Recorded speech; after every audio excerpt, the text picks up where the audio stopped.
지금 제정신입니까? 저기로 보급선을 보낸다고요? 바다 밑바닥엔 건드리면 터지는 기뢰가 득실거리고 하늘에선 미사일이 날아다니는 그야말로 생지옥, 바로 호르무즈 해협입니다. 그런데 말입니다.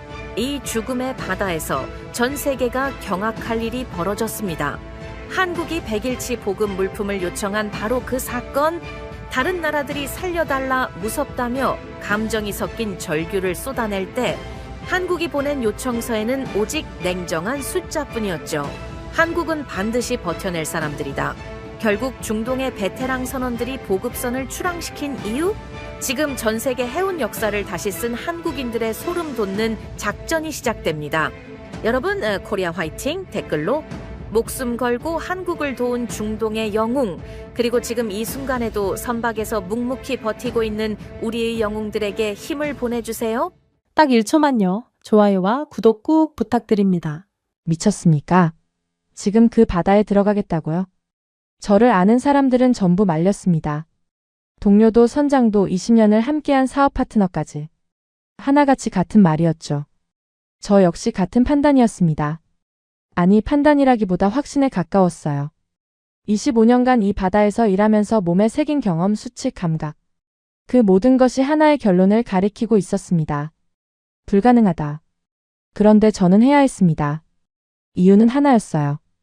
그 요청을 보낸 나라가 바로 한국이었기 때문입니다. 제 이름은 하산 알 마흐루키입니다. 오만에서 항만 물류와 보급선 운영을 맡고 있죠.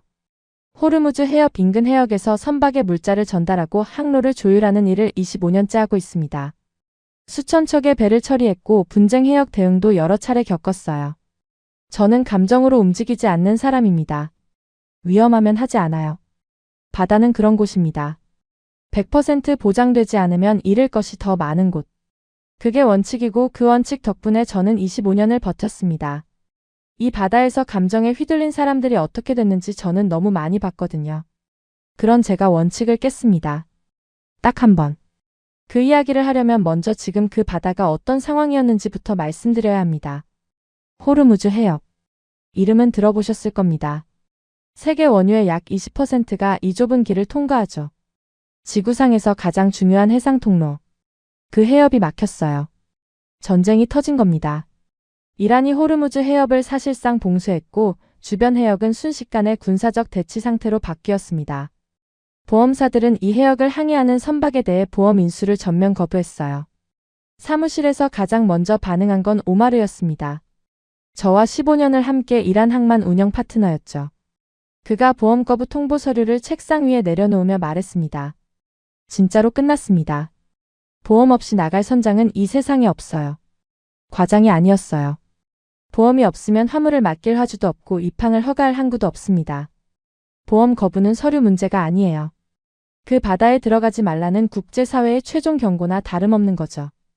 결과는 처참했습니다. 대형 선사들이 항로를 돌렸고 중소 선사들은 운항 자체를 접었어요. 거대한 유조선들이 해협 코앞에서 기수를 꺾어 유턴하는 장면이 위성사진에 잡혔습니다. 이 바다를 지나던 수백 척의 배들이 하루아침에 사라졌죠. 저는 사무실 모니터로 그 광경을 보고 있었습니다. 선박 위치 추적 시스템에 점으로 찍혀있던 배들이 하나씩 꺼져가는 거예요. 마치 불이 꺼지듯이. 그런데 꺼지지 않는 점들이 있었습니다. 해협 안쪽 페르시아만 깊숙한 곳에 박혀있는 무수한 점들. 봉쇄되기 전에 이미 들어가 있던 선박들이었어요. 약 2,000척. 선원만 2만 명이 넘었습니다. 저 사람들, 나올 수 있을까요? 움직일 수도 없고 저대로 마냥 정박할 수도 없을 텐데요. 이란은 통과하려는 선박의 척당 200만 달러, 하나로 약 30억 원에 달하는 통행료를 요구하고 있었고 그마저도 허가 기준이 불투명했습니다. 군사적 오판으로 공격받을 가능성까지 있었어요. 호의 없이 빠져나오는 건 도박이었습니다. 그 배들은 전쟁이 지속되면서 서서히 잊혀갔습니다. 40일이 넘도록 외부 보급 한 번 받지 못한 선박도 있었어요. 식량은 바닥을 향해 가고 있었고 일부 선원들은 유조선 옆에서 오징어와 갈치를 낚아 끼니를 때우고 있었습니다. 에어컨에서 흘러나오는 응축수를 모아 샤워를 하고 세탁을 했어요. 바다 한가운데 갇혀서 천천히 말라가는 겁니다. 사무실에서도 매일 그 이야기가 나왔습니다. 이번에 일본은 3척이 빠져나왔다더군요. 프랑스도 한 척 나왔고. 유세프가 모니터를 가리키며 말했어요. 제 밑에서 일하는 직원이었습니다. 그럼 다른 나라들도 곧 나올 수 있는 거 아닙니까? 오마르가 고개를 저었습니다. 그렇게 단순한 문제가 아닙니다. 나라마다 이란과의 외교 관계가 다르고 선박마다 조건이 달라요. 빠져나온 배들은 사전에 뭔가 협의가 된 겁니다. 아니면 꼼수를 썼거나요. 맞는 말이었어요. 일본과 프랑스 선박 몇 척이 빠져나왔다는 소식에 기대를 품는 사람들이 있었지만 현실은 달랐습니다. 빠져나온 배는 손에 꼽았고 2,000척 가까운 선박은 여전히 꼼짝도 못하고 있었죠. 그 중에서 유독 눈에 들어오는 나라가 있었습니다. 한국. 가장 많은 선박이 묶인 나라였어요. 무려 26척. 선원만 약 180명. 원유 운반선, 석유 제품 운반선, 벌크선까지 종류도 다양했습니다. 그리고 그 26척 중 단 한 척도 빠져나오지 못하고 있었어요. 한국 배들은 왜 못 나오고 있는 겁니까? 유세프가 물었습니다. 이란과의 관계가 복잡한 거지. 미국 동맹이라는 꼬리표가 붙어 있으니까.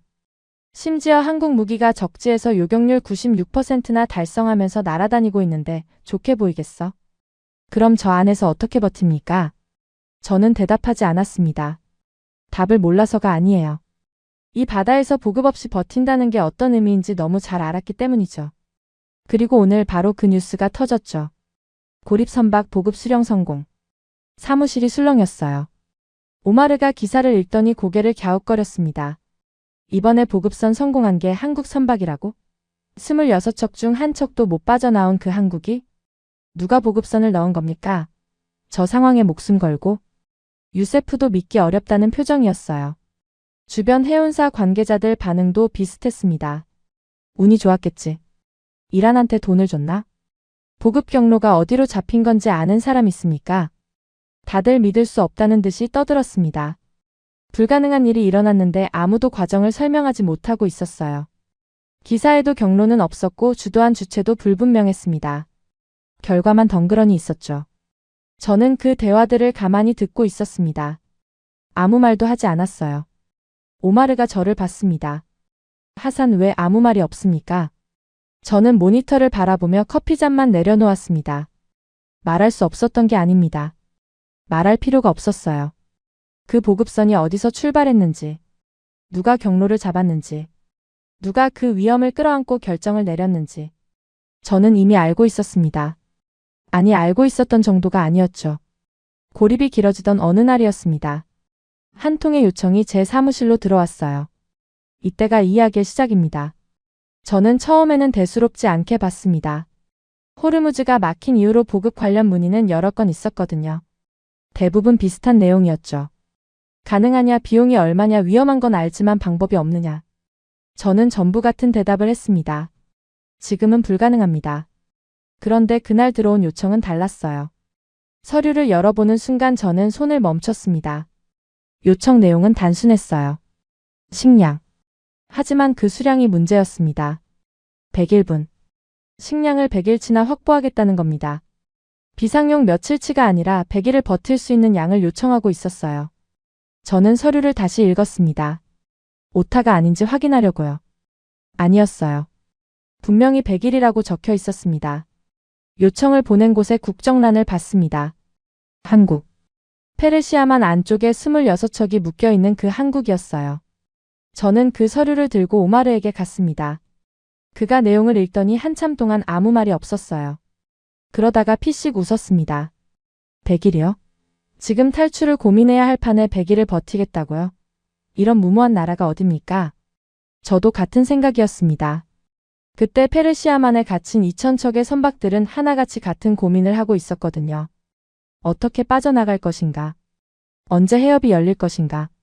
탈출 루트는 있는가? 모든 선박이 출구를 찾고 있었습니다. 그런데 한국은 출구를 찾는 게 아니었어요. 버틸 준비를 하고 있었습니다. 그것도 100일이나. 다른 나라는 일주일치 식량 보급, 단 3일치 식량 보급을 운운할 때 한국은 100일치나 보고 있던 거예요. 진짜로 무모하군. 오마르가 서류를 책상에 내려놓으며 말했습니다. 저 상황에서 버티겠다는 건 판단이 아니라 고집입니다. 빠져나올 방법을 찾아야지 갇힌 채로 100일을 견디겠다니. 틀린 말은 아니었어요. 상식적으로 생각하면 고립된 상태에서 장기전을 준비한다는 건 합리적인 선택이 아니거든요. 한 달도 아니고 100일이면 석 달이 넘는 시간입니다. 그 긴 시간 동안 바다 위에서 자급자족하며 버티겠다는 계획을 누가 세우겠습니까? 그날 오후에 주변 해운사 관계자들이 사무실에 들렀습니다. 해협 상황을 논의하러 온 거였는데 한국의 요청 이야기가 나오자 분위기가 묘해졌어요. 이집트 쪽 선사에서 온 타리크라는 사람이 먼저 입을 열었습니다. 한국이 100일치 식량을 요청했다고? 그 나라 사정을 아십니까? 근데 그럴 만도예요. 자원이라곤 자기 땅에서 나는 게 거의 없는 나라예요. 에너지도 전부 수입하고 원유도 수입하고. 이 해협이 막히면 사실상 숨통이 끊기는 구조니까요. 타리크의 말은 사실이었어요. 저도 해운업에 25년 있으면서 한국이라는 나라의 구조를 대략은 알고 있었거든요. 자원이 없는 나라. 만들어서 파는 나라. 그리고 만든 것을 바다를 통해 세계로 보내는 나라. 호르무즈 해협은 한국에게 수많은 항로 중 하나가 아니었습니다. 에너지의 상당 부분이 이 물길을 통해 들어가고 있었죠. 이 해협이 막힌다는 건 한국 입장에서는 수도꼭지가 잠기는 거나 마찬가지입니다. 타리크가 커피를 한 모금 마시며 덧붙였어요. 그런 나라가 26척이나 갇혀 있으면서 탈출이 아니라 100일 버티기를 선택했다. 이건 전략이 아니라 절박함이죠. 주변에서 고개를 끄덕이는 사람들이 있었습니다. 누군가는 안타깝다는 표정이었고 누군가는 어차피 안 될 거라는 눈빛이었어요. 무모하다는 말이 이런 상황에 쓰이는 겁니다. 오마르도 거들었죠. 저는 그 대화를 가만히 듣고 있었습니다. 무모하다. 고집이다. 절박함이다. 다들 비슷한 결론을 내리고 있었어요. 그런데 저는 뭔가 걸렸습니다. 요청서를 다시 펼쳤어요. 101분 식량. 단순히 먹을 것만 달라는 게 아니었습니다. 꽤나 치밀했거든요. 품목별로 수량이 나뉘어 있었고 선박별 인원 대비 배급 기준까지 잡혀 있었어요. 어떤 배에 몇 명이 타고 있으니 하루에 얼마만큼 소비되고 100일 기준으로 총량이 이 정도가 필요하다는 계산이 깔려 있었습니다. 이건 절박해서 아무 숫자나 적은 게 아니었어요. 계산한 겁니다. 냉정하게 정확하게. 저는 그 순간 이상한 느낌을 받았습니다. 이 요청서에서 두려움이 느껴지지 않았거든요. 보통 위기 상황에서 들어오는 요청은 급합니다. 당장 보내달라, 무조건 필요하다, 제발 도와달라. 돈은 필요한 만큼 보내겠다. 감정이 앞서고 숫자는 뒤죠. 그런데 이 서류는 반대였어요. 감정은 없었고 숫자만 있었습니다. 마치 이미 이 상황을 예상하고 준비해둔 것처럼. 오마르 이거 좀 봐요. 제가 서류를 가리키자 오마르가 다시 들여다봤습니다. 확실히 숫자가 정리돼 있긴 합니다. 하지만 계획이 세밀하다고 해서 현실이 바뀌는 건 아니지 않습니까? 저 바다에 보급선을 넣을 방법이 없다는 건 변함없어요. 오마르의 말은 정확했습니다. 현실적으로 보급선을 넣을 방법은 없었어요. 그건 변하지 않는 팩트였죠. 하지만 저는 그 서류를 내려놓지 못했습니다. 2번, 3번을 읽어도 한국의 요청은 달랐어요. 100일이라는 시간을 설정하고 그 시간 동안 26척이 조직적으로 버틸 수 있는 물량을 역산해서 요청한 겁니다. 이건 도움을 구하는 문서가 아니었어요. 작전 계획서에 가까웠습니다. 마치 이 작전은 성공할 거다라고 이야기하고 있는 것 같았어요. 대부분의 선박은 탈출을 고민하고 있었습니다. 한국은 그 반대였어요. 이 바다 안에서 버티는 방법을 계산하고 있었습니다. 탈출이 답인 상황에서 버티기를 선택한다. 상식적으로는 말이 안 됩니다. 그런데 그 말이 안 되는 선택을 이렇게 치밀한 숫자로 뒷받침하고 있다면 이건 무모함이 아니라 뭔가 다른 판단이 깔려 있는 거 아닙니까? 저는 그날 저녁 사무실에 혼자 남아 있었습니다. 서류를 앞에 놓고 한참을 생각했어요. 뭐라고 정확히 설명하기는 어려웠지만 한 가지는 분명했습니다.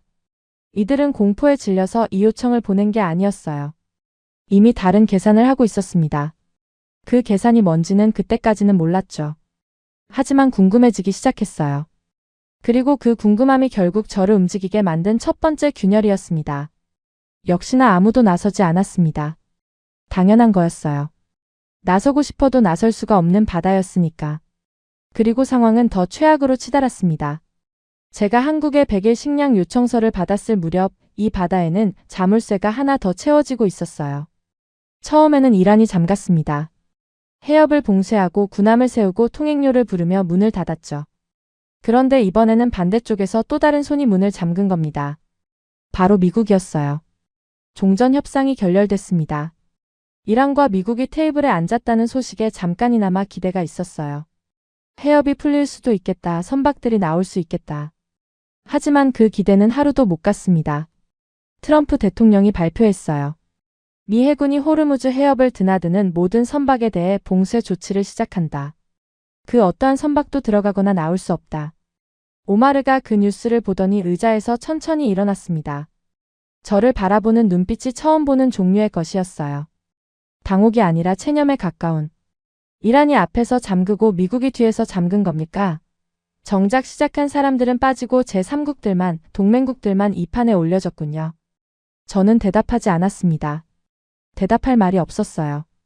미국의 논리는 이랬습니다. 이란이 통행료로 벌어들이는 자금이 전쟁 비용으로 쓰이고 있으니 그 돈줄을 끊겠다는 거였죠. 이란의 통행료를 지불한 선박은 국제 수역에서 찾아내 차단하겠다고까지 했습니다. 이게 무슨 뜻인지 아십니까? 이란에 돈을 내고 통과해도 미국에 잡히고 미국 허가를 받아도 이란이 막는 겁니다. 어느 쪽 문을 두드려도 열리지 않는 구조가 만들어진 거예요. 유세프가 사무실에서 해도를 펼쳐놓고 한참을 들여다보더니 조용히 말했습니다. 이건 봉쇄가 두 겹이 아닙니다. 양쪽에서 조이는 겁니다. 안에 있는 배들은 진짜로 나올 수가 없게 됐어요. 맞는 말이었어요. 이란의 봉쇄가 감옥의 벽이었다면 미국의 역봉쇄는 감옥 밖에 또 다른 벽을 세운 거였습니다. 이중 감옥. 안에서도 못 나가고 밖에서도 못 들어가는. 그리고 그 이중 감옥의 바닥에는 보이지 않는 것이 깔려 있었습니다. 기뢰. 이건 소문이 아니었어요. 3월 중순 미국 싱크탱크에서 분석 결과가 나왔습니다. 이란이 호르무즈 해협에 이미 기뢰를 부설한 것으로 추정된다고. 미군은 이란의 기뢰 부설선 16척을 격침했다고 발표했어요. 16척이라는 숫자가 말해주고 있었습니다. 이미 상당량이 바다 밑에 깔린 뒤라는 걸. 해협 폭이 가장 좁은 구간은 약 3.7km입니다. 그 좁은 물길 곳곳에 기뢰가 있다는 거예요. 선박이 지나가는 항로 바로 아래에. 오마르가 기뢰 관련 보도를 읽고 나서 사무실 창문 앞에 한참 서 있었습니다. 바다를 바라보는 뒷모습이 평소와 달랐어요. 그가 돌아서며 말했습니다. 하산, 이제 이 바다는 위험한 게 아닙니다. 그냥 움직이면 죽는 거예요. 과장이 아니었어요. 실제로 중동 해역에서 이란으로부터 공격받은 선박이 22척이었습니다. 호르무즈 해협을 통과하다가 피격당한 배들이 있었어요. 기뢰에 접촉한 것으로 추정되는 폭발 사고도 보고됐습니다. 이 소식이 퍼지면서 현장의 분위기는 완전히 얼어붙었어요. 그 전까지는 위험을 감수하고 시도하는 선박이라도 있었습니다. 하지만 기뢰 소식 이후에는 시도 자체가 끊겼어요. 누가 보이지 않는 폭탄 위를 지나가겠습니까? 그리고 동시에 그 안쪽에 갇힌 선원들의 상태도 한계에 다다르고 있었죠. 6주째. 2만 명이 넘는 선원들이 바다 위에 묶여 있었어요. 식량도 부족했지만 더 심각한 건 정신이었습니다. 영국 가디언이 보도했어요. 일부 선원들이 정신적 붕괴 증세를 보이고 있다고. 언제 끝날지 모르는 고립, 매일 들려오는 피격 소식, 기뢰 공포. 잠을 못 자는 선원, 갑판에 멍하니 앉아있는 선원, 동료와 말을 끄는 선원. 돈 포기하고 귀국하겠다. 어떤 선원은 화상 연결해서 이렇게 말했다고 합니다. 바다 위에서 돈을 포기하겠다는 말이 어떤 의미인지 아시는 분은 아실 겁니다. 선원에게 항해는 생계거든요. 그 생계를 포기하겠다는 건 몸보다 마음이 먼저 부서졌다는 뜻이에요. 승선 거부도 확산되고 있었습니다. 고립이 풀려도 이 해역에 다시 들어가지 않겠다는 선원들이 늘고 있었어요. 저는 그 기사들을 읽으며 페르시아만 안쪽을 떠올렸습니다. 한국 선박 26척. 선원 약 180명. 그 사람들도 같은 바다 위에 있었어요. 같은 공포 속에, 같은 불확실성 속에. 그런데 이상한 점이 있었습니다. 다른 나라 선박들에서는 비상 상황 보고가 계속 올라왔어요. 식수 부족, 의료 지원 요청, 긴급 하선 요구. 급하고 불안하고 혼란스러운 톤이었습니다. 그러나 한국 쪽에서는 그런 보고가 없었어요. 조용했습니다. 너무 조용했어요.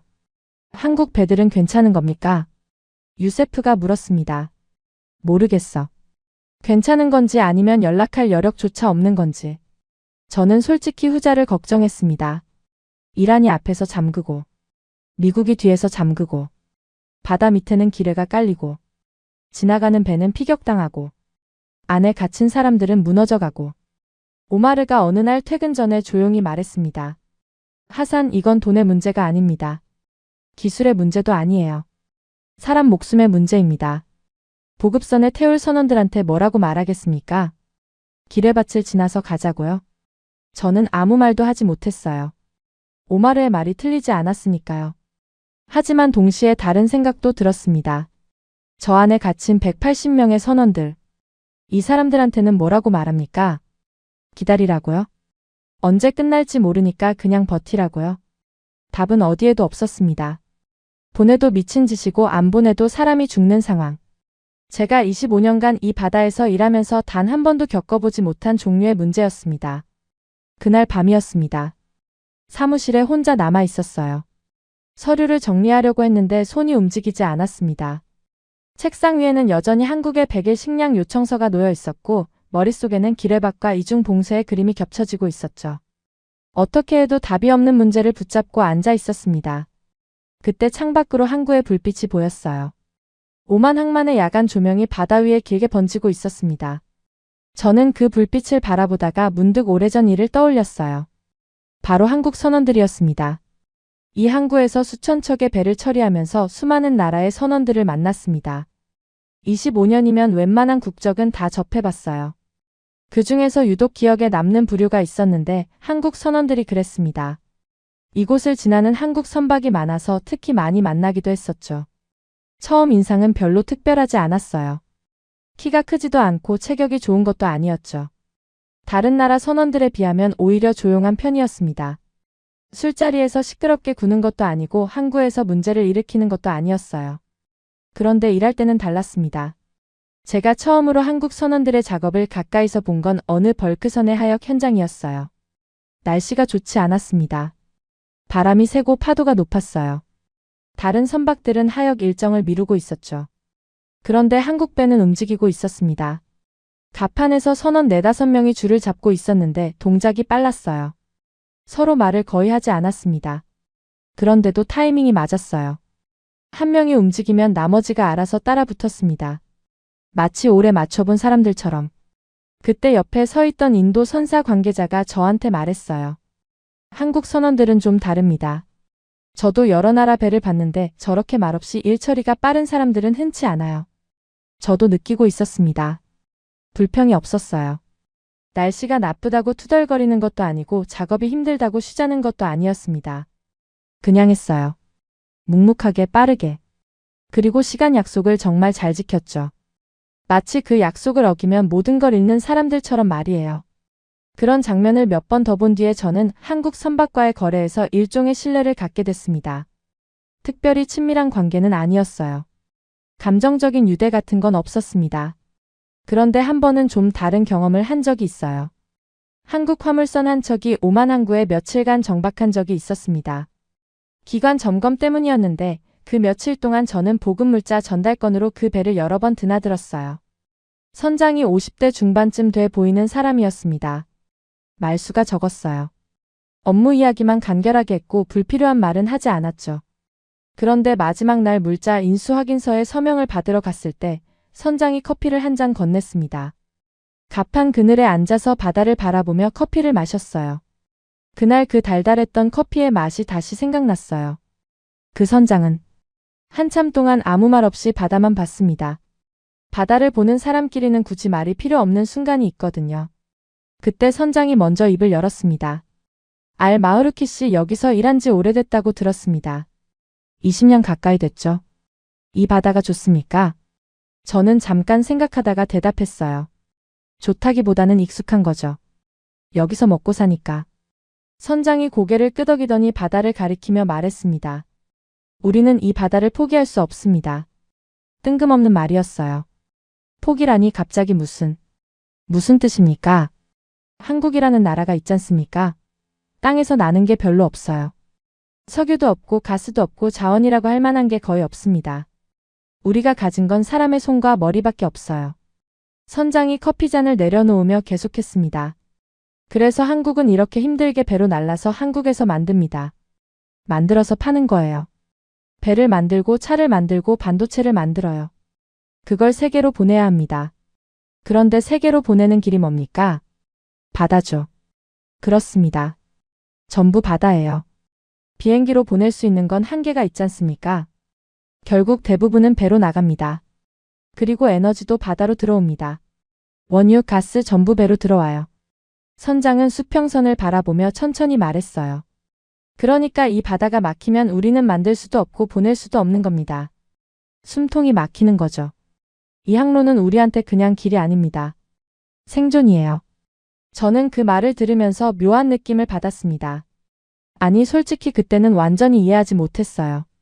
자원이 없으면 불리하다. 수출에 의존하면 해상 물류가 중요하다. 그 정도는 머리로 알겠는데 그게 왜 바다를 포기할 수 없다는 말로 이어지는지는 실감이 나지 않았거든요. 오만도 바다에 의존하는 나라입니다. 하지만 우리한테 바다가 막히면 불편한 거예요. 이 사람은 바다가 막히면 끝이라고 말하고 있었습니다. 그 차이가 그때는 피부로 와닿지 않았어요. 고생이 많으시겠습니다. 제가 그렇게 말하자 선장이 웃었어요. 씁쓸한 웃음이었습니다. 고생이라고 생각한 적은 없어요. 선택의 여지가 없었으니까요. 바다 말고는 길이 없는 나라에서 태어났으니 바다로 가는 거죠. 아버지도 선원이었고 형도 배를 탔습니다. 그리고 모두 바다에서 생을 마감했죠. 그 말이 묘하게 오래 남았어요. 선택의 여지가 없었다는 말. 저 또한 바다를 선택한 사람이었습니다. 다른 일을 할 수도 있었지만 바다가 맞아서 이 일을 한 거예요. 하지만 이 사람은 선택이 아니라 필연이었다고 말하고 있었습니다. 바다밖에 없어서 바다로 왔다고. 그 뒤로 한국 선원들을 볼 때 시선이 조금 달라졌어요.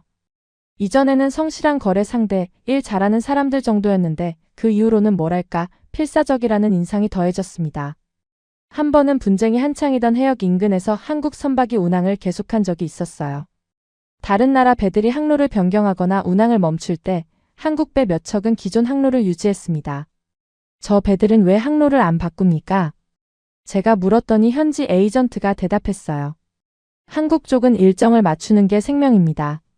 항로를 돌리면 며칠이 늦어지고 며칠이 늦어지면 공장 라인이 서거든요. 배 한 척이 늦으면 공장 하나가 멈추는 구조예요. 그때도 완전히 이해하지는 못했습니다. 하지만 어렴풋이 느꼈어요. 이 사람들이 바다를 대하는 태도가 다른 나라 선원들과는 근본적으로 다르다는 걸. 이 사람들에게 약속은 금과 같다는 것. 대부분의 나라에게 해상 물류는 여러 옵션 중 하나입니다. 한국에게는 유일한 옵션이었어요. 그 선장과의 대화가 있은 뒤로도 한국과의 거래는 계속됐습니다. 특별히 가까워진 건 아니에요. 여전히 업무 관계였고 감정적인 교류는 거의 없었죠. 하지만 한 가지는 확실히 바뀌었습니다. 한국 선박에서 요청이 들어오면 저는 조금 더 주의 깊게 봤어요. 다른 나라 요청과 같은 내용이어도 이 사람들이 왜 이 요청을 하는지에 대해 한 겹 더 생각하게 됐습니다. 바다가 길이 아니라 생존인 나라. 그 사실을 알고 나니 같은 요청도 다르게 읽혔거든요. 그리고 지금 그 기억이 다시 떠오른 겁니다. 책상 위에 놓인 100일 식량 요청서. 이중 봉쇄와 기뢰밭 속에 갇힌 26척. 탈출하지 않고 버티겠다는 선택. 모든 사람들은 무모하다고 했습니다. 절박한 거라고 고집이라고. 하지만 저는 그때 그 선장의 말을 떠올렸어요. 우리는 이 바다를 포기할 수 없습니다. 그들은 고집을 부리는 게 아니었습니다. 바다를 포기하면 나라가 멈추는 사람들이었어요. 탈출이 답인 상황에서도 버티기를 선택한 이유가 그제야 보였습니다. 나가면 이 항로를 잃습니다. 잃으면 다시 들어오기까지 얼마나 걸릴지 아무도 모르죠. 그래서 버티는 겁니다. 이 바다 위에 존재한다는 사실 자체가 이 나라에게는 의미가 있으니까. 저는 그날 밤 오랫동안 항구의 불빛을 바라봤습니다. 그리고 처음으로 이 요청이 단순한 보급 문의가 아닐 수도 있겠다는 생각을 했어요. 이건 한 척의 배 문제가 아니었습니다. 이건 한 나라가 바다를 포기하지 않겠다는 의지였어요. 그리고 그 의지 앞에서 저는 처음으로 계산이 아닌 다른 무언가를 느끼기 시작했습니다. 그럼에도 제가 쉽게 결정을 내리기 못한 이유는 딱 하나였어요. 보급선에는 선원이 탑니다. 저 혼자만 탈 수 없죠. 기뢰밭을 지나고 군사봉쇄를 뚫고 역봉쇄를 피해서 해협 안쪽까지 들어가야 하는 건 물자가 아니라 그 배에 탄 사람들이에요. 제가 승인하면 그 사람들이 위험 속으로 들어가는 겁니다. 그 무게가 매일 밤 저를 눌렀어요. 오마르는 더 이상 이 건에 대해 묻지 않았어요. 제가 고민하고 있다는 걸 알았겠지만 일부러 건드리지 않는 눈치였습니다. 아마 시간이 지나면 자연스럽게 포기할 거라고 생각했을 겁니다. 저도 그렇게 될 거라고 생각했어요. 그러던 어느 오후였습니다. 사무실 전화가 울렸어요. 낯선 번호였습니다. 오만 현지 번호였는데 등록되지 않은 곳이었어요. 저는 별 기대 없이 받았습니다. 상대방은 자신을 소개했어요. 현지에서 한국 선박 관련 상황을 지원하고 있는 사람이라고. 직함도 소속도 구체적으로 밝히지 않았습니다. 공식적인 말투가 아니었어요. 압박하는 느낌도 없었습니다. 오히려 조심스러울 정도로 담담한 톤이었죠. 갑작스러운 연락 죄송합니다. 마으르키시 쪽에서 보급선 운영을 하신다는 이야기를 들었습니다. 맞습니다만 지금 상황에서 해협 안쪽으로 보급은 어렵습니다. 예, 알고 있습니다. 잠깐 침묵이 흘렀어요. 그가 이어서 말했습니다. 솔직하게 말씀드리겠습니다. 지금까지 여러 보급 루트를 시도했습니다. 이 지역 보급업체 4곳에 연락했고 인근 항구를 통한 우회 경로도 검토했어요. 대부분 거절당했습니다. 그 말을 듣는 순간 저는 머릿속으로 빠르게 계산했어요. 이 해역에서 보급선을 운영하는 업체는 많지 않습니다. 4곳이 거절했다면 남은 선택지는 손가락으로 꼽을 정도였죠. 그리고 그 손가락 안에 제가 있었던 겁니다. 시간이 생각보다 빠르게 줄어들고 있습니다. 그는 감정 없이 사실만 전달했어요. 다급하지도 않았고 사정하지도 않았습니다. 그냥 현재 상황을 정리해서 말하고 있었죠. 지금 요청드리는 건 즉답이 아닙니다. 가능성만이라도 열어두실 수 있는지 그것만 여쭙고 싶었습니다. 저는 잠시 말을 잃었어요. 보통 이런 요청은 급하거든요. 빨리 해달라, 돈은 얼마든 내겠다, 제발 도와달라. 감정이 앞서고 절박함이 넘치는 게 일반적입니다. 이 사람은 달랐어요. 절박한 상황인 걸 본인도 알고 있었을 겁니다. 하지만 그걸 감정으로 소비하지 않았어요. 마치 이미 여러 번 거절당한 사람이 마지막 문을 두드리면서도 예의를 지키는 것처럼. 생각해 보겠습니다. 저는 그렇게 대답했습니다. 거절도 아니고 승낙도 아닌 가장 비겁한 대답이었어요. 전화를 끊고 나서 한참 동안 수화기를 바라봤습니다. 그 사람의 마지막 말이 귀에 남아 있었거든요. 그래도 저희는 포기하지 않을 테니 가능하다면 꼭 연락 부탁드립니다. 당부도 아니고 호소도 아니었어요. 그냥 사실을 말한 거였습니다. 포기하지 않는다고. 그날 이후 연락은 한 번으로 끝나지 않았습니다. 다음 날은 다른 번호에서 전화가 왔어요. 오만 항만에서 일하는 한국인이었습니다. 물류 관련 업무를 하는 사람이라고 했어요. 그 사람도 조심스러웠습니다. 자기가 직접 부탁하는 게 아니라 상황을 전달하러 왔다는 식이었죠. 혹시 보급선 관련해서 연락 받으셨습니까? 받았습니다. 저도 같은 상황을 공유하고 있어서요. 혹시 추가로 필요한 정보가 있으시면 말씀해 주십시오. 정보를 제공하겠다고 했어요. 부탁이 아니라 지원이라는 형태를 취하고 있었습니다. 그 다음 날에는 이메일이 왔습니다. 보낸 사람은 이 지역에서 무역 업무를 하는 한국 교민이었어요. 메일 내용은 간결했습니다. 현재 한국 선박들의 위치와 상태에 대한 정리 자료, 그리고 인근 보급 가능 항구의 목록이 첨부돼 있었어요. 마지막에 한 줄만 적혀 있었습니다. 도움이 되셨으면 합니다. 그 한 줄 아래에 이름과 연락처가 적혀 있었어요. 사흘 만에 3건이었습니다. 모두 다른 사람이었고 모두 다른 경로로 연락해 왔어요. 하지만 메시지는 하나로 모이고 있었습니다. 가능성만이라도 열어주십시오. 강요하는 사람은 아무도 없었어요. 협박은커녕 재촉도 없었습니다. 다른 국가들이 하는 돈으로 흥정하는 일도 없었죠. 하지만 저는 점점 무언가에 밀리고 있다는 느낌을 받았어요. 물리적인 압박이 아니었습니다.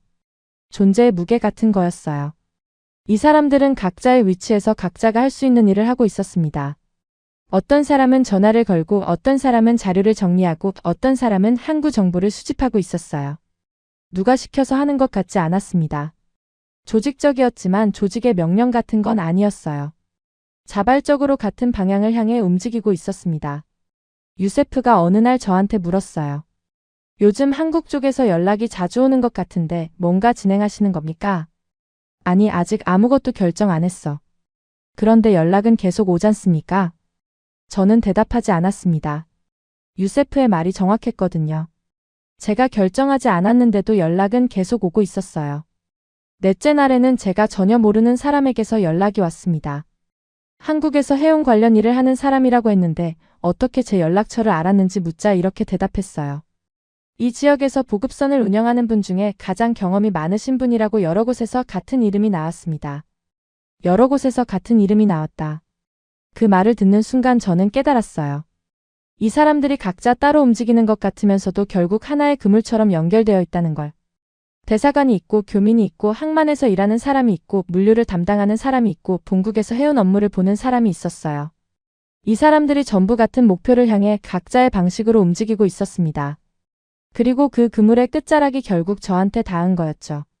저는 그때 이상한 감정을 느꼈습니다. 하지만 분명한 건 이 사람들한테서 포기라는 단어가 느껴지지 않았다는 겁니다. 네 곳에서 거절당하고도 5번째 문을 두드리고 있었어요. 그것도 한 사람이 아니라 여러 사람이 동시에 각자의 자리에서 할 수 있는 걸 하면서. 오마르가 퇴근 전에 사무실에 들렀습니다. 제 책상 위에 한국 쪽에서 온 자료가 쌓여 있는 걸 보더니 한숨을 쉬었어요. 하산, 혹시 마음이 움직이고 있는 겁니까? 모르겠어요. 모르겠다는 건 이미 움직이고 있다는 뜻 아닙니까? 저는 오마르를 봤습니다. 그가 틀리지 않았다는 걸 알고 있었어요. 저는 선택을 하지 않았습니다. 적어도 그때까지는 아무런 결정도 내리지 않았어요. 하지만 돌이켜보면 그 며칠 동안 일어난 일은 명확했습니다. 이건 제가 선택할 문제가 아니었어요. 이미 시작된 일이었습니다. 여러 사람이 각자의 자리에서 움직이고 거절당하고 다시 움직이고 또 다른 문을 두드리면서 만들어낸 흐름이 있었어요. 저는 그 흐름의 끝에 서 있었던 겁니다. 선택하는 사람이 아니라 흐름에 합류하는 사람. 그날 밤 저는 처음으로 해도를 펼쳤습니다. 오만 항구에서 페르시아만 안쪽까지의 경로를, 가능한 루트가 있는지, 우회할 수 있는 항로가 있는지 아직 결정한 건 아니었어요. 하지만 지도를 펼친 순간 저는 이미 한 발은 들어간 거였습니다. 사실 보급선은 이미 준비됐습니다. 그리고 이란에 아직 한국 대사관 직원들이 떠나지 못하고 남아있다는 소식을 접한 뒤 저는 마음의 준비도 끝냈습니다. 보급선 운항 결정을 통보하고 본격적으로 해도를 펼친 그날 밤 이후로 열흘 가까이 걸렸어요. 우리는 매일 식량을 확보하고 선박을 점검하고 경로를 계산했습니다. 오만 항구에서 해협 외곽을 따라 우회한 뒤 페르시아만 안쪽까지 진입하는 루트였어요. 직선거리로는 며칠이면 되는 길이지만 봉쇄 구간을 피해 돌아가야 했기 때문에 예상 소요 시간은 훨씬 길었습니다. 물자 목록도 마무리됐어요. 쌀, 통조림, 생수, 의약품, 기본적인 생필품. 한국 측이 보내온 품목별 수량 요청에 맞춰 최대한 바로 실을 수 있도록 준비했어요.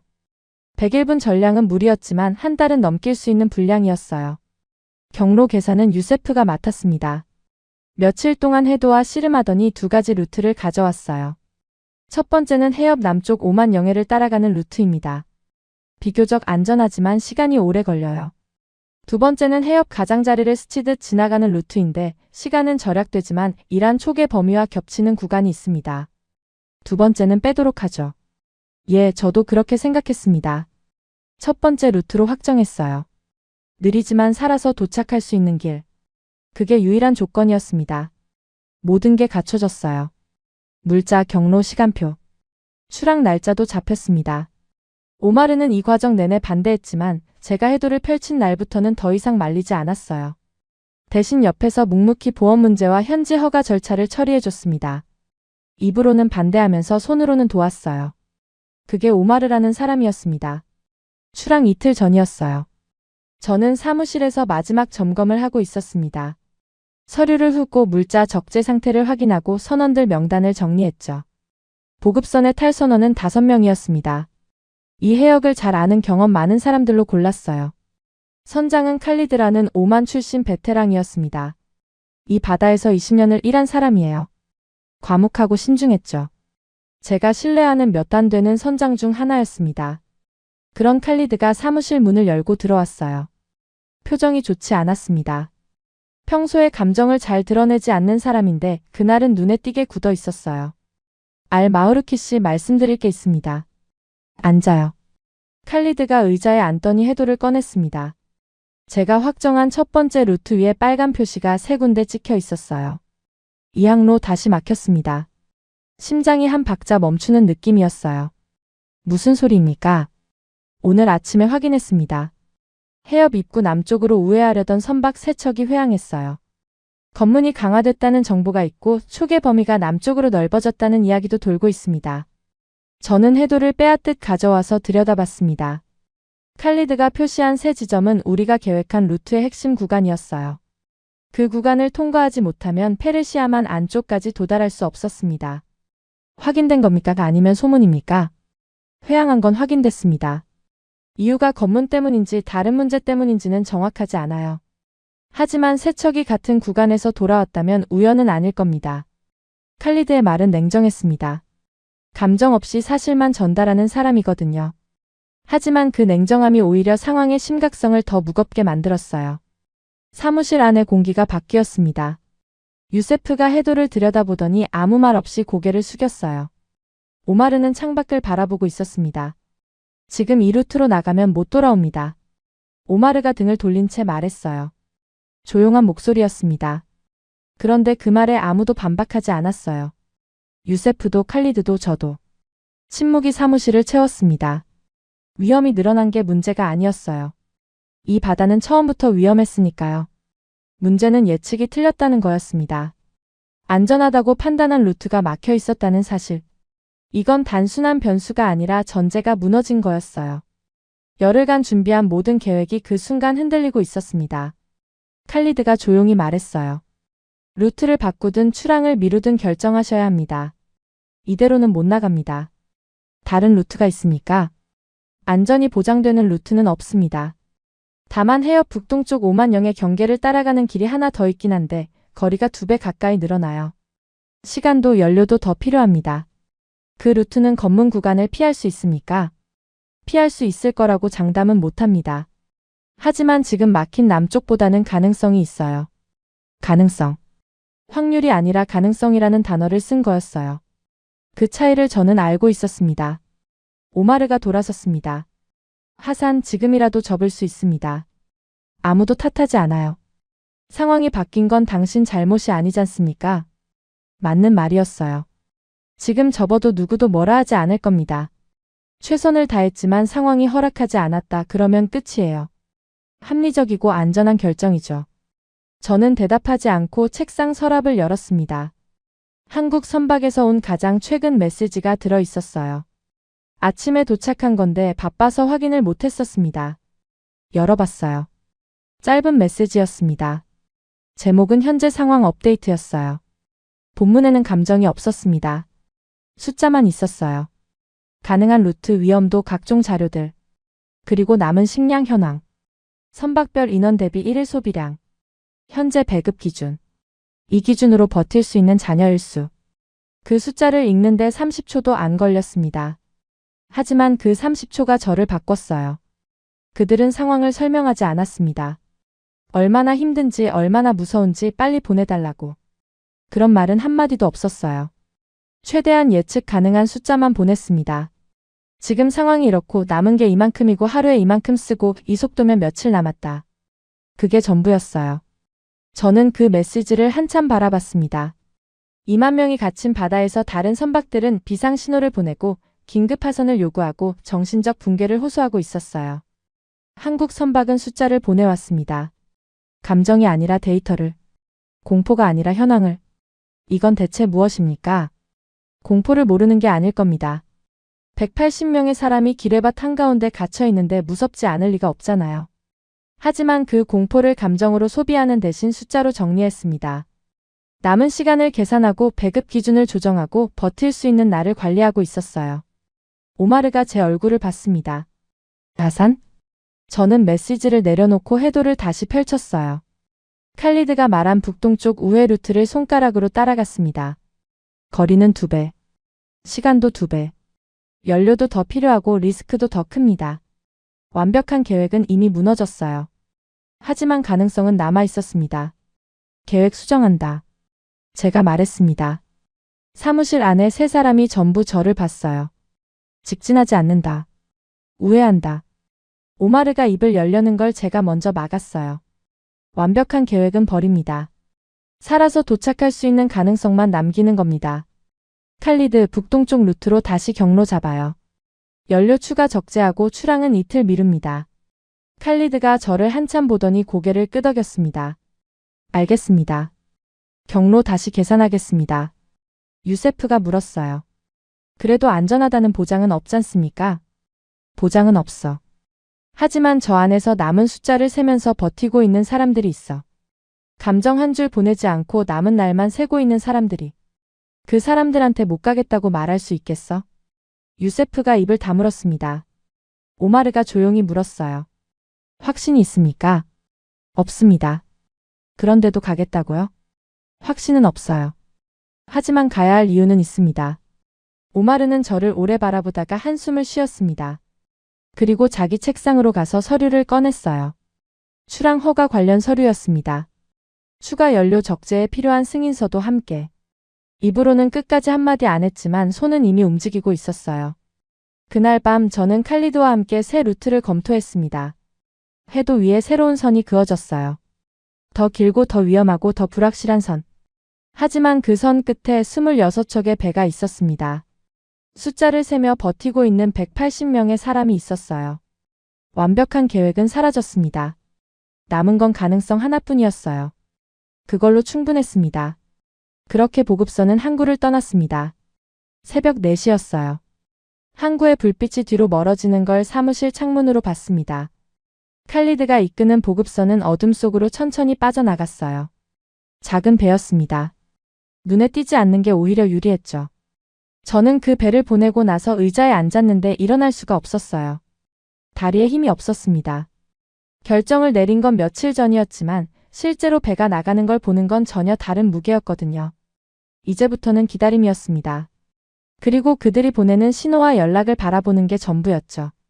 보급선은 북동쪽 우회 루트를 따라 이동했어요. 오만영의 경계를 따라가다가 페르시아만 입구에서 방향을 틀어 안쪽으로 진입하는 경로였습니다. 직선으로 가면 이틀이면 될 거리를 닷새 넘게 돌아가는 길이었죠. 칼리드와는 정해진 시간에만 연락하기로 했어요. 무전 빈도를 최소화해야 했거든요. 잡히면 검문 대상이 될 수 있었으니까요. 첫째 날은 무사했습니다. 둘째 날도 큰 문제 없이 지나갔어요. 셋째 날 밤에 칼리드에게서 짧은 보고가 왔습니다. 현재까지 이상 없음. 예정 경로 유지 중. 유세프가 그 보고를 듣고 살짝 안도하는 표정을 지었어요. 저는 안도할 수 없었습니다. 진짜 위험한 구간은 아직 시작도 안 했거든요. 나흘째 되는 날이었습니다. 보급선이 해협 외곽으로 진입하기 시작했어요. 여기서부터가 본 게임이었습니다. 촉의 범위와 겹칠 수 있는 수역이었고 길의 위험이 보고된 구간과도 멀지 않았죠. 사무실은 마치 한 사람도 없는 것처럼 조용했습니다. 오마르도 유세프도 아무도 불필요한 말을 하지 않았어요.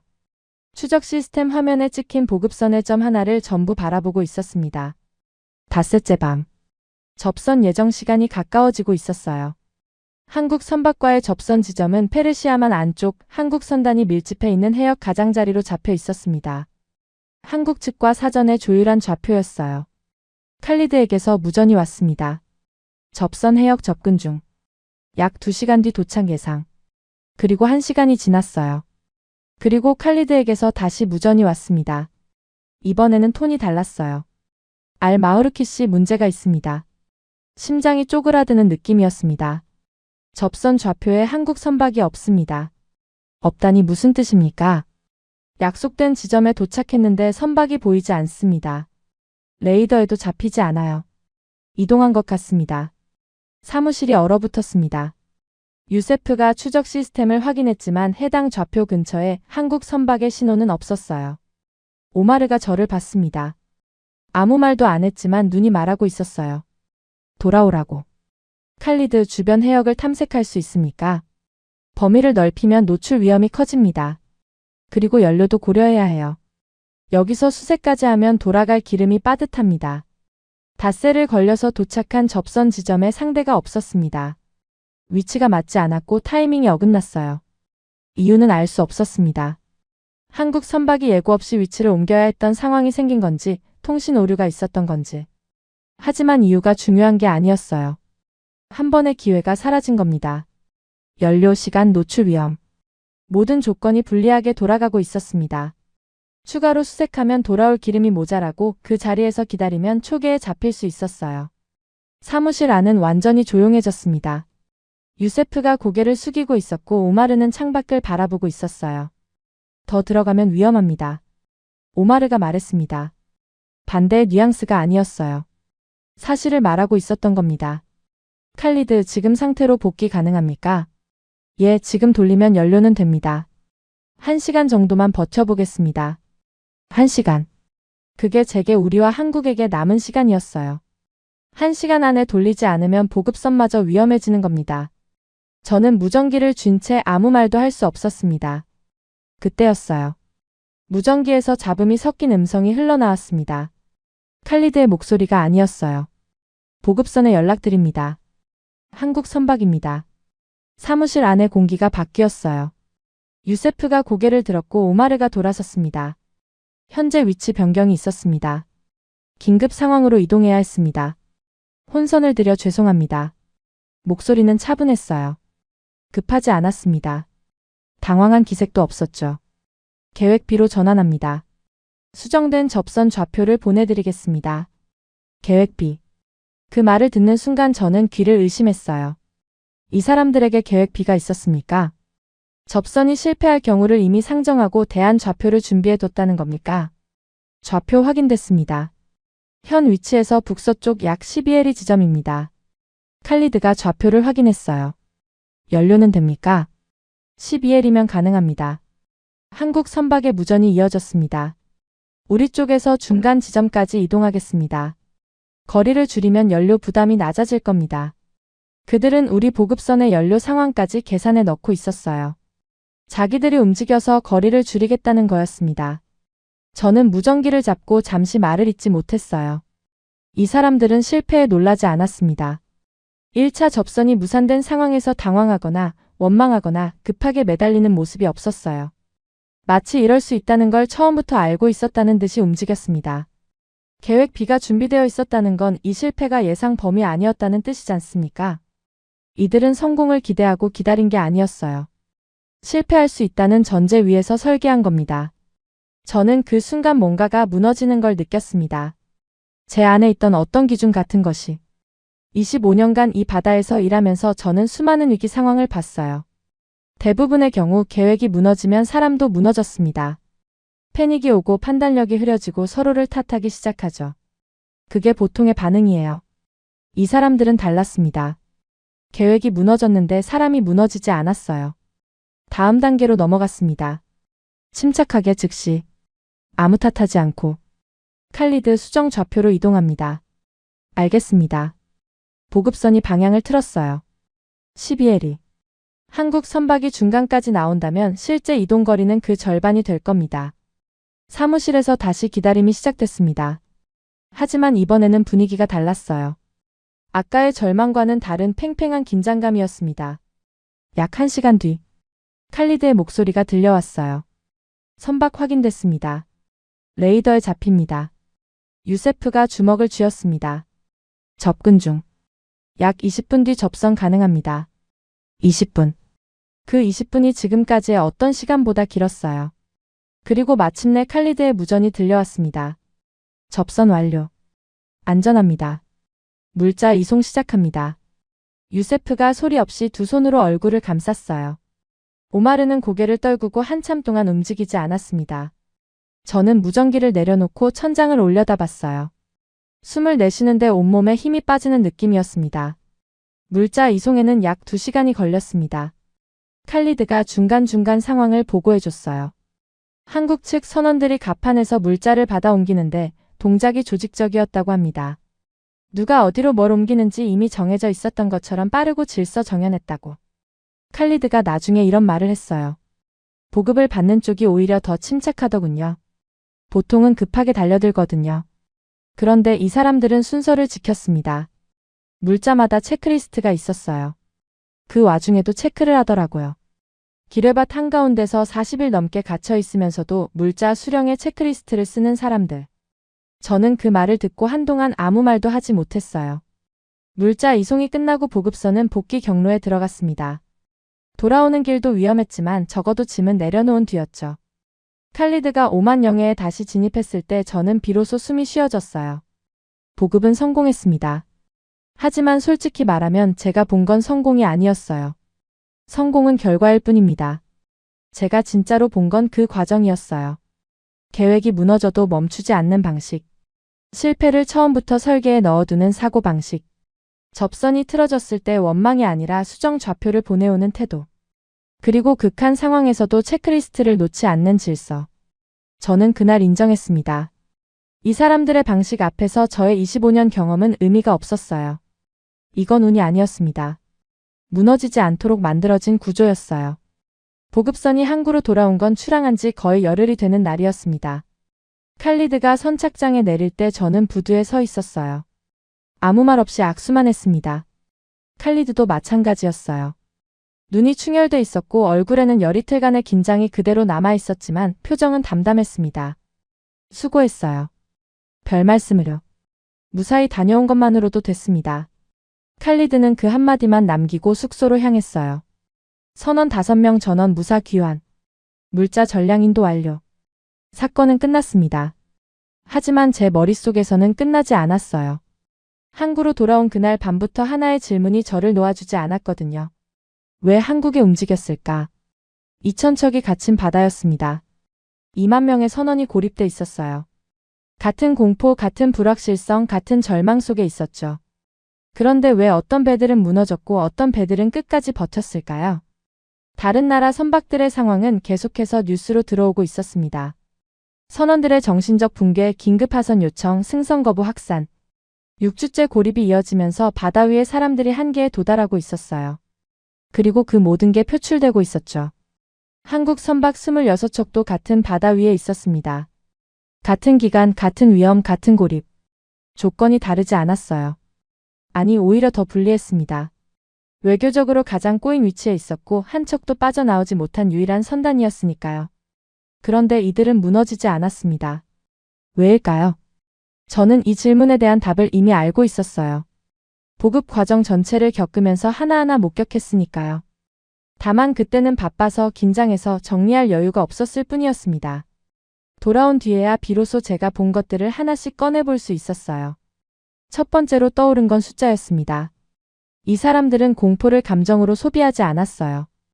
기뢰밭 한가운데 갇혀 있으면서도 남은 식량을 숫자로 정리했고 하루 소비량을 계산했고 버틸 수 있는 일수를 관리했습니다. 제게 보내온 메시지에도 감정은 한 줄 없었고 데이터만 있었죠. 다른 선박들은 달랐어요. 두려운 게 당연한 상황이니까 자연스러운 반응이었죠. 하지만 한국 선박에서는 그런 신호가 나오지 않았어요. 이 상황을 국가가 그리고 같은 한국 사람들이 포기하지 않을 거라는 걸. 그 확신을 가지고 있었어요. 오마르가 저한테 물은 적이 있었습니다. 그 사람들은 안 무서웠을까요? 무서웠을 겁니다. 180명이 기뢰밭에 갇혀 있는데 안 무서울 리가 없죠. 그런데 왜 조용했을까요? 공포를 다루는 방식이 다른 거예요. 무섭다고 소리 지르는 게 아니라 남은 시간을 세는 거죠. 공포를 감정이 아니라 숫자로 바꾸는 겁니다. 그들은 이미 그들의 역사로부터 과거로부터 그 방식을 습득해온 거 아닐까요? 오마르가 고개를 천천히 끄덕였어요. 완전히 이해한 건지는 모르겠습니다. 하지만 저는 확실히 봤으니까요. 두 번째로 떠오른 건 실패를 대하는 태도였습니다. 접선이 무산됐을 때를 생각해보세요. 닷새를 걸려 도착한 지점에 상대가 없었습니다.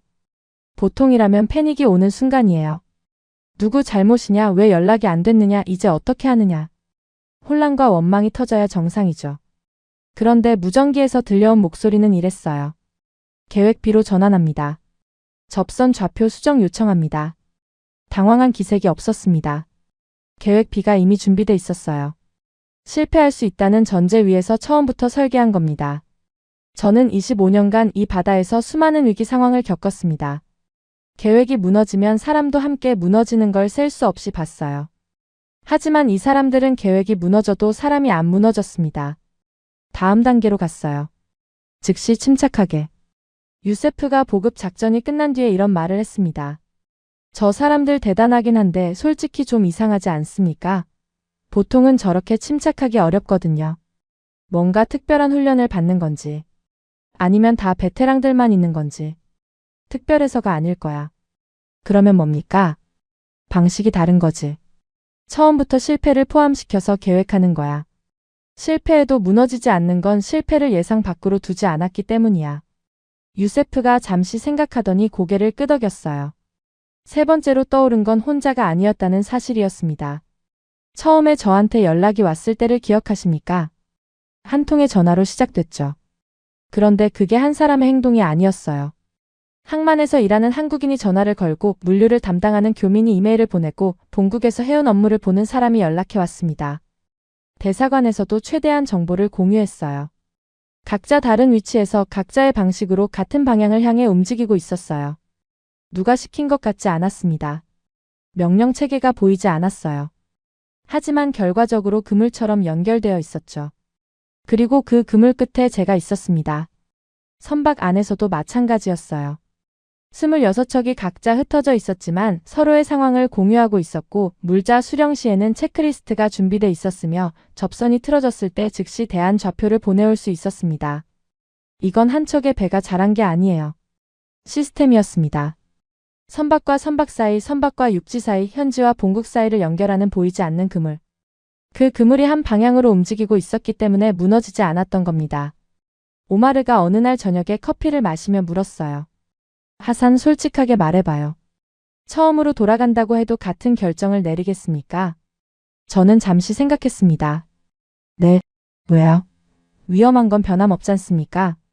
위험은 변함없죠. 하지만 상대가 달라요. 오마르가 커피잔을 내려놓고 저를 봤습니다. 상대가 다르다는 게 무슨 뜻입니까? 저는 25년 동안 수치를 믿고 일해왔어요. 리스크를 계산하고 확률을 따지고 숫자가 안 되면 하지 않았죠. 그게 제 원칙이었습니다. 알죠? 그런데 이번에는 수치가 전부 안 된다고 말하고 있었어요. 모든 계산이 불가능을 가리키고 있었습니다. 그런데도 제가 움직인 건 처음이에요. 한국이니까. 한국이니까가 아니라 한국이 보여준 것들 때문입니다. 그동안 이 바다를 지나는 한국 선박들이, 한국 선원들이 보여준 것들 말이죠. 바다를 진심으로 대하는 나라, 바다가 없으면 무너지는 걸 아는 나라, 공포를 숫자로 바꾸는 사람들, 실패를 전제로 설계하는 사람들, 개인이 아니라 그물로 움직이는 사람들. 그걸 보고 나니까 수치가 아닌 다른 것을 믿게 된 거예요. 뭐요? 신뢰요. 저는 그 단어를 말하고 나서 스스로도 놀랐습니다. 25년간 이 바다에서 신뢰라는 단어로 결정을 내린 적은 한 번도 없었거든요. 항상 숫자였어요. 리스크, 확률, 비용 대비 수익. 그게 제 세계였습니다. 그런데 이번 한 번 저는 신뢰로 움직였어요. 이 사람들이라면 제가 보낸 물자를 헛되이 쓰지 않을 거라는 믿음. 이 사람들이라면 이 위기를 버텨낼 거라는 확신. 숫자가 아니라 그동안 제가 목격한 방식에 대한 신뢰였습니다. 저는 그날 이후로 하나의 결론에 도달했어요. 위기에서 살아남는 나라는 운이 좋은 나라가 아닙니다. 자원이 풍부한 나라도 아니에요. 군사력이 센 나라도 아닙니다. 끝까지 무너지지 않는 구조를 가진 나라입니다. 공포를 관리하고 실패를 설계해 넣고 개인이 아니라 연결로 움직이는 구조. 그 구조가 위기의 바닥에서 사람을 지탱하는 거예요. 제가 본 그 구조의 이름은 대한민국이었습니다. 지금까지 우인스의 수진이었습니다. 오늘도 끝까지 함께 해주셔서 정말 감사합니다. 수진이랑 우인스 다음에도 함께해요. 오늘도 행복한 하루 되세요. 사랑합니다. 우인스 우리들의 이야기 작은 꿈도 커지는 이 순간 웃으며 함께 나가요 모두의 마음이 크게 울려요. 당신만의 감동 이야기가 늘 당신 곁에서 따뜻한 순간으로 남길 바랍니다. 다음에도 따뜻한 이야기로 다시 찾아올게요.